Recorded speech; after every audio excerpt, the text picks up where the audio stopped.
अस्सलाम वालेकुम नाज़रीन। दादू खां सर जलाल सोलंकी जी ख़बर ॾींदा हलूं। दादू लॻ खुदाबाद थाणे जी हद ॻोठ याकूब ख़ासकेली जी रहवासियुनि ॻोठ जे बासर ख़िलाफ़ एहतजाज कयो वियो।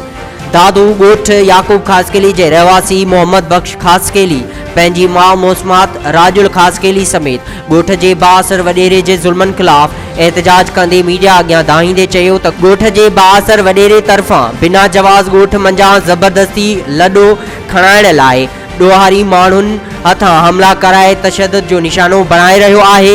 काल्ह शाम जो ॻोठ ॿाहिरां बिना जवाज़ असांजे घरनि मथां हमिलो कयो वियो, जंहिं सबबि असां भाइरनि समेत मासूम ॿारनि ते तशद्दुद कयो वियो। हुननि जो चवणु हुयो बासर वॾेरो असांजे मिल्कियतुनि ते कब्ज़ो करणु चाहे थो ऐं क्रिमिनल माण्हू साण करे असांखे हिरासत कयो पियो वञे।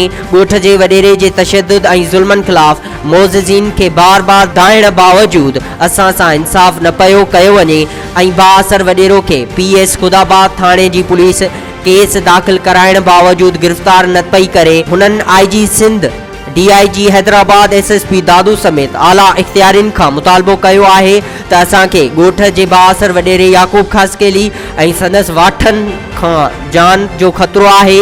उन्हनि ख़िलाफ़ कानूनी क़दम खणी कार्रवाई करे उन्हनि खे गिरफ़्तार करे असां मिस्कीननि सां इंसाफ़ कयो वञे।